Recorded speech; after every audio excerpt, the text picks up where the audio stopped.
عزیز دوستو، میں نے سورہ فتح کی ایک آیت کا ابتدائی حصہ پڑھا ہے۔ نبی پاک صلی اللہ تعالی علیہ وسلم عمرے کی حاضری کے لیے تشریف لے گئے تو مقام حدیبیہ پر کفار مکہ نے روک لیا اور کہا کہ آپ جنگ کے ارادے سے آئے ہیں تو ہم آپ کو مکہ میں داخل نہیں ہونے دیں گے۔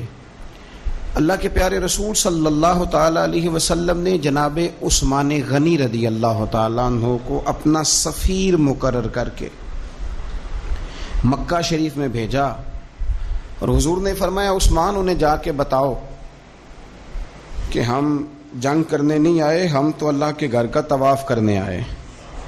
حضرت عثمان غنی وہاں تشریف لے گئے۔ کفار مکہ نے جناب عثمان غنی کو روک لیا اور سب سے پہلی بات تو یہ کی کہ آپ اگر طواف کرنا چاہیں تو کر لیں، صحیح کرنا چاہیں تو کر لیں، عمرہ مکمل کر لیں، لیکن ہم نبی پاک صلی اللہ علیہ وسلم کو نہیں کرنے دیں گے۔ تو حضرت عثمان غنی کہنے لگے تم کیا سمجھتے ہو میں مدینے والے رسول کے بغیر عمرہ کر لوں گا؟ میں اسی دن کروں گا جس دن میرے نبی پاک صلی اللہ علیہ وسلم کریں گے۔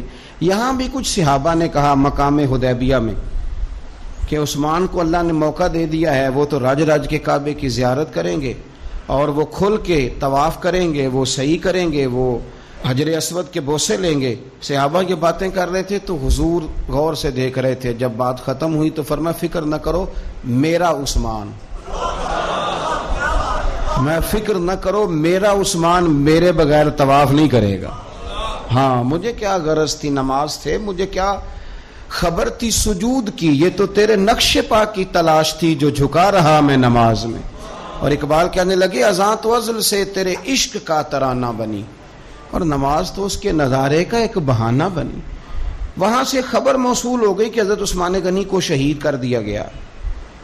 اگرچہ نبی پاک صلی اللہ علیہ وسلم کے علم میں تھا کہ عثمان کو شہید نہیں کیا گیا، لیکن جب خبر آئی تو صحابہ میں جوش پیدا ہو گیا، ہم جہاد کریں گے، ہم ان سے لڑیں گے، بدلہ لیں گے۔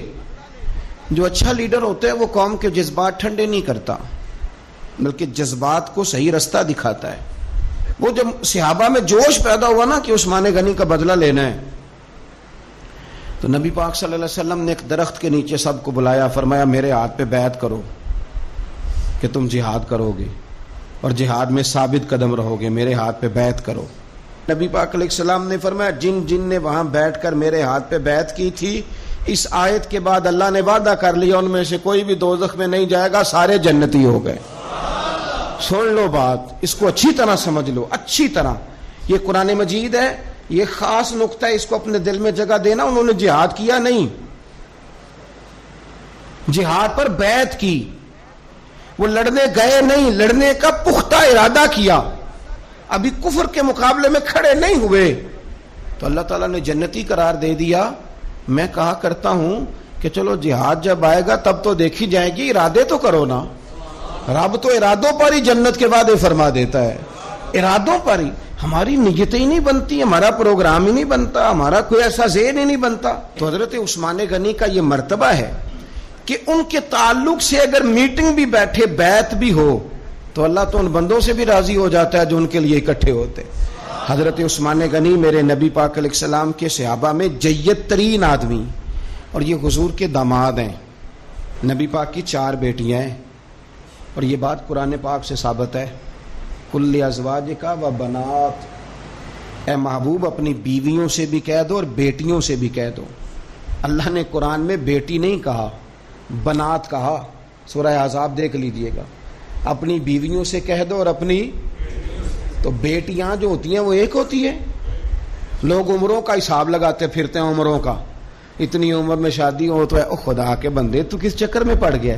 جب رسول کریم صلی اللہ تعالی علیہ وسلم کو رب کہہ رہے اپنی بیٹیوں سے کہہ دو، حضور کی 4 بیٹیاں، حضرت زینب حضور کی بڑی صاحبزادی ہیں، ان کی بڑی بیٹی حضرت امامہ بنت زینب صحیح بخاری میں موجود ہے۔ نبی پاک اپنی نواسی سے بڑا پیار کرتے تھے، حضور نکلنے لگتے نماز کے لیے تو بچی ضد کرتی نانا میں نے نہیں جانے دینا۔ بڑا سیانا بندہ بھی ہو تو چھوٹے بچوں سے ڈرتا ہے، چھپ کے باہر نکلنا پڑتا ہے، بچے نہیں نکلنے دیتے۔ حالانکہ بندہ کسی سے نہیں ڈر رہا، سمجھدار ہے، پر وہ کہتا ہے اسے ذرا سائیڈ پہ کر، پیار ہوتا ہے نا جی، دل نہیں۔ حضرت زینب کہتی ہیں کہ میری بیٹی ضد کرنے لگی، حضور نماز کے لیے جا رہے تھے، نانا کے ساتھ جانا ہے۔ میں نے بچی کو زبردستی پکڑا، میں نے کہا بیٹھ جاؤ، حضور آپ جائیں۔ بچی رونے لگی تو حضور واپس آ گئے۔ تو کہتا ہے حضور کہ ہمیں باقی نواسیاں نہیں ملتے، بخاری میں پڑھ ہیں باقی کے بھی۔ نبی پاک واپس آ گئے اور فرمایا نہ زینب رلا دے مجھے، میں ساتھ ہی لے جاتا ہوں۔ ابا جانا آپ نماز پڑھیں گے، بچی سنبھالیں گے؟ فرمایا دونوں کام ہی کر لوں گا۔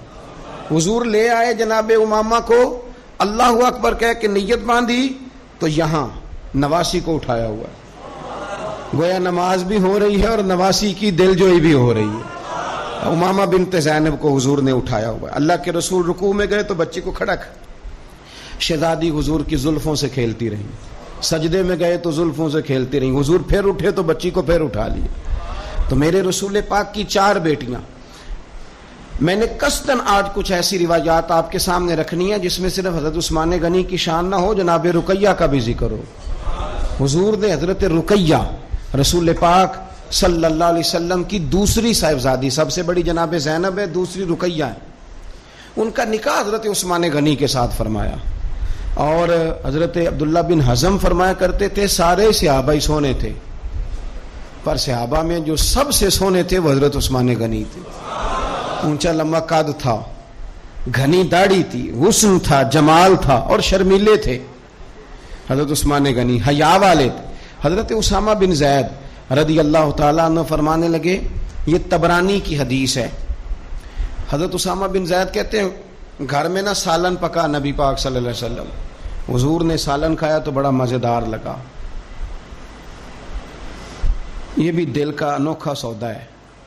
تو نبی پاک صلی اللہ علیہ وسلم نے فرمایا چلے جاؤ، یہاں کافر تنگ کرتے ہیں، وہاں جا کے یکسوئی سے رہو گے۔ یہ دونوں میاں بیوی چلے گئے، ہجرت کر لی ابشا کی جانب، اللہ کے راستے میں۔ حدیث میں مجموع زوائد میں جو لفظ ہے نا وہ نرالے ہیں۔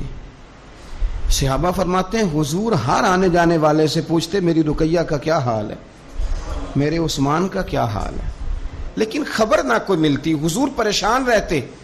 صحابہ فرماتے ہیں ایک عورت ایک دن آئی، نبی پاک علیہ السلام نے اس سے بھی فوراً پوچھا بتاؤ نا میرے عثمان اور رقیہ کا کیا حال ہے، ملی ہو؟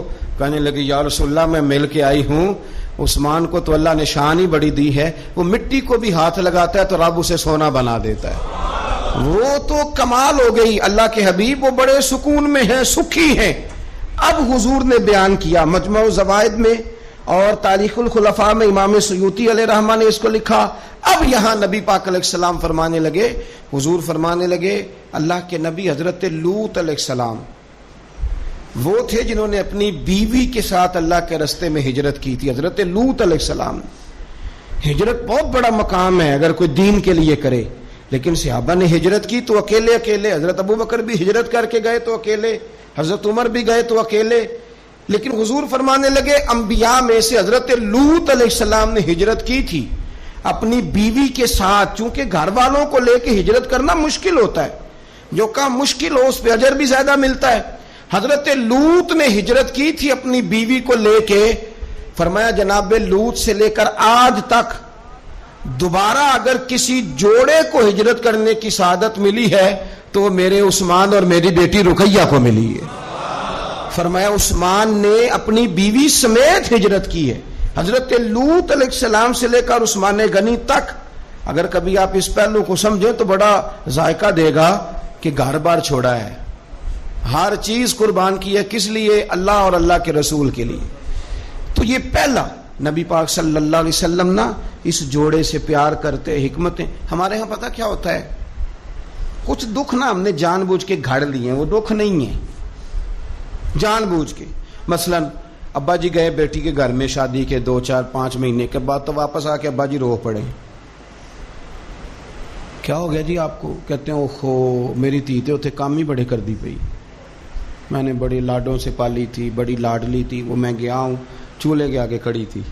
یہ جعلی دکھ ہے، اپنے گھر کا کام کر رہی تھی کہ یہاں وہ اللہ معاف کرے اسے نوکری کرا رہے تھے۔ تو یہ جان بوجھ کے گھڑے ہوئے دکھ ہیں جن کا کوئی معنی نہیں، کوئی مطلب نہیں۔ اپنے گھر کا کام کر کے بچی کی صحت بھی ٹھیک ہوگی، اس کے نظریات بھی پختہ ہوں گے اور خاوند کی عزت کرے گی، اسے راضی کرے گی، تو میرے رسول پاک نے فرمایا رب جنت بھی عطا فرمائے گا۔ لیکن یہ دکھ ہے جناب، وہ ہو میں گیا، گرمی بڑی سخت تھی، یعنی یہ دکھ ہے کوئی کہ میری بیٹی روٹیاں پکاتی ہے، جی شکر کر پکاتی ہے، اللہ کا احسان سمجھ.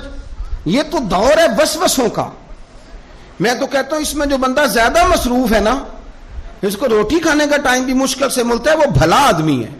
تھک کے سوئے، یہ ٹینشنوں میں نہ پڑے، چگلیوں میں نہ پڑے، غیبت میں نہ پڑے، گلے نہ کرے، بری سوچ نہ اسے آئے. اچھا اللہ کا شکر ادا کر کہ جب کچھ چیز اچھی لگے تو پھر اپنے یاد آتے. آپ یقین کریں پھر بندہ کہتا ہے تھوڑی پیک بھی کرا لوں بچوں کے لیے، اپنے یاد آتے ہیں. حضرت اسامہ بن زید کہتے ہیں سالن بڑا عمدہ تھا، گوشت پکا تھا، حضور نے تھوڑا سا برتن میں ڈالا، فرمایا جا میری بیٹی رقیہ کو دے آ. جناب اسامہ بن زید رضی اللہ تعالیٰ عنہ فرماتے ہیں ایک تو میں چھوٹا تھا، دوسرا بھی پردے کی آیتیں بھی نازل نہیں ہوئی تھیں، ایک دوسرے کے گھروں میں بلا روک ٹوک لوگ آیا جایا کرتے تھے. آپ فرماتے ہیں وہ سالن کا برتن لے کے جب میں پہنچا نا حضرت عثمان غنی کے گھر، دونوں میاں بیوی ایک چارپائی پہ بیٹھے تھے. فرماتے ہیں میں نے بھی دنیا دیکھی پر اتنا سونا جوڑا میں نے بھی کبھی نہیں دیکھا. آپ فرماتے ہیں کبھی میں سیدہ رقیہ کی جانب دیکھتا، کبھی حضرت عثمان غنی، اور مجھے بھول ہی گیا میں کس کام آیا ہوں، مجھے بھول گیا، میں محو ہو گیا. کہتے ہیں کہ وہ حضور کے داماد اور شہزادی کو دیکھ کے میری نظریں ہٹتی ہی نہیں. کہتے ہیں جب میں دیر تک دیکھتا رہا تو عثمان غنی مسکرائے، فرمانے لگے اسامہ کدھر آئے تھے یار؟ تو جیسے بندے کی آنکھ کھل جاتی ہے. میں نے کہا جی میں سالن دینے آیا تھا. کہتے ہیں میں نے پیش کیا. جب میں واپس گیا سارے رستے پروگرام بناتا گیا کہ عرض کروں گا یا رسول اللہ، یہ چاؤ ہوتا ہے نا، یہ چاؤ ہوتا ہے. گاؤں میں کسی کی بارات آتی ہے تو پرانی عورتیں جو ہوتی تھی وہ دولہا دیکھ کے کہتی تھی اللہ نے بڑی سونی جوڑی ملا دی. کیا بات، یہ ایک چاؤ ہوتا ہے، شوق ہوتا ہے. حضرت سیدنا اسامہ بن زید فرماتے ہیں میں سارے رستے پروگرام بناتا گیا کہ عرض کروں گا حضور کمال ہے، کیا اللہ نے آپ کی شہزادی کو اور آپ کے داماد کو نوازا ہے، کمال ہے. کہتے ہیں میں پروگرام بناتے جا رہا تھا لیکن جیسے ہی میں پہنچا حضور کے حجرے میں قدم رکھا مجھے بتانا ہی نہیں پڑا. حضور مسکرا کے فرمانے لگے اسامہ میری بیٹی اور میرے داماد کو دیکھا؟ یا رسول اللہ دیکھا. فرمایا اتنے سونے لوگ پہلے بھی کبھی دیکھے؟ میں نے عرض کی حضور نہیں، میں نے پہلے. کیا بریلی کے امام کا انداز ہے. فرماتے ہیں تیری نسل پاک میں ہے بچہ بچہ نور کا، کیونکہ تو ہے عین نور تو تیرا سب گھرانہ ہی نور کا. حضرت عثمان غنی رضی اللہ تعالیٰ عنہ اور جناب رقیہ خوبصورت ترین. اچھا مکہ شریف میں بڑے ظلم کیے لوگوں نے مسلمانوں پہ، مسلمان مجبور ہو گئے ہجرت کرنے کے لیے. ایک ہجرت مدینہ شریف سے پہلے ہوئی تھی، اس کو ہجرت حبشہ کہا جاتا ہے. اس ہجرت حبشہ میں نبی پاک کی شہزادی جناب رقیہ بھی شامل تھی اور حضرت عثمان غنی بھی شامل تھے. حضرت رقیہ نے اجازت مانگی یا رسول اللہ سب لوگ حبشہ جا رہے ہیں تو میں اور عثمان بھی چلے جائیں. آپ ذرا انداز دیکھیے شہزادی کے بات کرنے کا. حضور میں نے بالوں میں کنگھی کر کے بھیجا ہے. حضور مسکرائے، فرمایا رقیہ میں عثمان سے بھی راضی ہوں، پتر تجھ سے بھی بڑا ہی راضی ہوں، میں تم دونوں سے بڑا راضی ہوں. آپ دین اسلام کے اس خوبصورت ترین مزاج کو سمجھیں کہ میرے نبی کریم صلی اللہ تعالی علیہ وآلہ وسلم نے ارشاد فرمایا کہ میں تم دونوں سے راضی ہوں. حضرت رقیہ رضی اللہ تعالی عنہ کے گھر حضور سالن بھی بھیجیں، ان کی ہجرت کی بھی تعریف کریں، ان کے حسن کی بھی تعریف کریں، میاں بیوی کے آپس میں رشتے کو مضبوط کرنے کی بات کریں. جناب رقیہ بیمار ہو گئی، سیدہ رقیہ رضی اللہ تعالیٰ اس وقت بیمار ہوئی جب میرے نبی پاک صلی اللہ علیہ وسلم بدر کی تیاری میں تھے. حضور تشریف لائے، بیٹی کو بیمار دیکھا تو حضور غمگین ہوئے. حضرت عثمان غنی رضی اللہ تعالیٰ عنہ سے فرمانے لگے عثمان بدر میں ہم دونوں نہیں جائیں گے، یا میں رہ جاتا ہوں یا تو رہ جا. ایک روایت میں حضرت عثمان غنی فرمانے لگے یا رسول اللہ صلی اللہ علیہ وسلم آپ جو فیصلہ کریں مجھے منظور ہے. تو حضور فرمانے لگے میں نے تو کمان کرنی ہے نا، میں جاتا ہوں، تو میری بیٹی کی تیمارداری کر. حضرت عثمان غنی رضی اللہ تعالیٰ عنہ بدر میں شریک نہیں ہوئے. بدر میں گنتی میں لوگ 312 تھے، حضرت عثمان گئے نہیں، پر نبی پاک نے فرمایا عثمان چونکہ میری بیٹی کی تیمارداری کر رہا ہے لہذا وہ بدر میں نہیں بھی آیا، پھر بھی اللہ نے بدریوں میں شامل کر لیا، پھر بھی یہاں شامل ہے. اسے اجر بھی ملے گا، اسے وہ جزا بھی ملے گی، نہ آن کر بھی وہ شامل ہے، اس لیے کہ وہ میری بیٹی کی خدمت میں مشغول ہے. حضرت عثمان غنی کی ذرا عظمت تو دیکھنا میرے بھائیوں. حضور جب بدر سے واپس آئے تو جناب رقیہ وصال کر گئی تھی، جناب عثمان انہیں دفن کر کے آ رہے تھے. اب بات آگے چلی، حضرت عثمان بھی غمگین رہنے لگے کہ میرا حضور سے قریبی رشتہ تھا، اب کیا بنے گا. یہ دنیا میں واحد انسان ہے حضرت عثمان غنی کہ کسی ایک شخص کو کسی نبی کی 2 بیٹیوں سے نکاح کرنے کا موقع ملا. حضور نے اپنی چھوٹی شہزادی حضرت ام کلثوم رضی اللہ تعالی عنہا کا نکاح بھی ان کے ساتھ کر دیا. میرے سامنے مجموع زوائد پڑھی ہے. کچھ لوگوں نے پوچھا یا رسول اللہ آپ نے دوسری بیٹی کا بھی نکاح کر دیا؟ تو میرے رسول کریم نے فرمایا، نبی پاک فرمانے لگے میں نے خود سے نہیں کیا، میں نے اللہ کی وحی کے ساتھ، اللہ کے حکم کے ساتھ ام کلثوم کا نکاح عثمان غنی کے ساتھ کیا ہے. اور فرمایا یہ تو میری دوسری بیٹی ہے نا، میری 40 بھی ہوتی، ایک کے بعد دوسری وصال کرتی رہتی، میں ساری عثمان غنی کے نکاح میں دے دے. 2 بیٹیوں کا نکاح حضور نے کیا. اب بولے بریلی کے امام اور فرمانے لگے نور کی سرکار سے پایا دوشالہ نور کا، نور کی سرکار سے پایا دوشالہ نور کا، ہو مبارک تجھ کو ذوالنورین جوڑا نور کا. حضرت عثمان غنی سے نا حضور بڑا پیار کرتے تھے. آپ ناراض نہ ہونا، میں آپ کو ایک گزارش کرنے لگا ہوں، یہ میری بات یاد رکھنا. کوشش کرنا آپ کا مزاج کبھی کسی بندے کے لیے بوجھ نہ بنے، آپ کی طبیعت کبھی کسی پر بوجھ نہ بنے. کوشش کریں کہ رویہ اس طرح کا ہو کہ آپ کسی سے ملیں تو اسے سکون ملے، اسے توانائی ملے. بعض لوگ ایسے ہوتے ہیں کہ جن سے ملنے کو دل کرتا ہے، مثل تعویذ ہوتے ہیں کچھ لوگ، وہ جب بھی ملتے ہیں شفا ہوتی ہے. کچھ لوگ ایسے ہوتے ہیں کہ جن سے ملنے کو نا بندے کا دل کرتا ہے کہ کبھی یہ آ جائے نا 2 گھڑیاں، اور وہ جانے لگے تو بندہ اسے کہتا ہے اتنی بھی جلدی کیا ہے، ذرا ٹھہر جائیے. ہیں جی، تو کبھی بوجھ نہ بنے. بعض لوگ ایسے ہوتے ہیں جو دقت کرتے ہیں، بوجھ بنتے ہیں، اور بعض ایسے ہوتے ہیں جن سے ملنے کو دل کرتا ہے. کیا خوبصورت حدیث ہے. حدیث کی راوی سیدہ عائشہ صدیقہ ہیں. بڑی چیزیں میں نے پڑھی حضرت عثمان کے بارے میں، بڑی کتابیں دیکھی، لیکن یہ بات پڑھ کے نا تو کلیجہ بڑا ٹھنڈا ہو گیا. پیار بہت سارے لوگوں سے ہوتا ہے یار، یہ تو نہیں ہے نا کہ پیار نہیں. نبی پاک کا جو حضرت ابوبکر صدیق سے پیار ہے اس کا دنیا میں کوئی انکار کر سکتا ہے؟ حضرت عمر کو جو حضور چاہتے ہیں کوئی انکار کر سکتا ہے؟ اور مولا کائنات شیر خدا جن کو حضور نے فرمایا کہ جدھر علی ہوتا ہے حق بھی خود بخود ادھر ہو جاتا ہے، حق مڑ جاتا ہے جدھر علی مڑتا ہے. اتنا بڑا، اور فرمایا من کنت مولا فعلی مولا، جس کا میں مولا علی بھی اس کے. تو یہ کوئی حد ہی نہیں ہے. حضرت مولا علی سے حضور کے پیار کی کوئی حد ہی نہیں ہے. یہ دنیا میں واحد بندہ ہے، ساری دنیا حضور کو مناتی تھی، علی روٹھ جاتے تھے تو مصطفیٰ منانے جاتے تھے. یہ سب سے پیار ہی نرالا ہے. لیکن حضرت عائشہ صدیقہ کہتی ہیں ایک دن نا حضور گھر میں تھے. ذرا سننا بات، اور یار یہ بھی ایک رنگ ہے زندگی کا.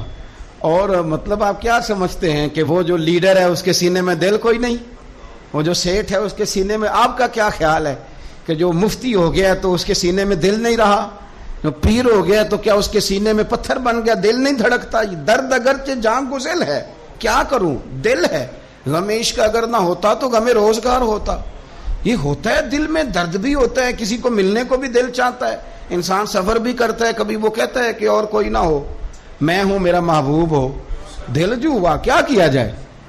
تو ایک دن حضور گھر میں بیٹھے بیٹھے نا، میں یہ تو نہیں کہتا کہ سرکار بور ہو رہے تھے، میں یہ جملہ تو نہیں بولتا، شایان شان نہیں سرکار کے، لیکن نبی کریم صلی اللہ علیہ وسلم بیٹھے بیٹھے نا چپ کر گئے.